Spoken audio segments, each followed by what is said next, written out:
Les djihadistes du Hamas ont attaqué Israël en atteignant des sommets dans l'horreur. Massacre de jeunes dans un festival, viols et tortures, enlèvement de familles et meurtre d'enfants.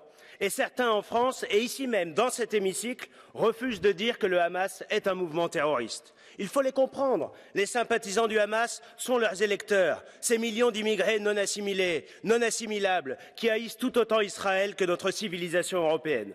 Et Mme von der Leyen décide de tripler l'aide européenne à Gaza, alors que tout le monde sait que ces financements finissent toujours, au moins en partie, dans les poches du Hamas. Ouvrez donc les yeux. Les attentats aux fusils, aux couteaux ou aux camions, en Israël, à Arras, à Bruxelles, à Stockholm ou à Paris, ne sont que l'expression d'un djihad permanent et planétaire, parfois barbare, comme celui du Hamas ou de Daesh, et parfois en costume, comme celui des frères musulmans.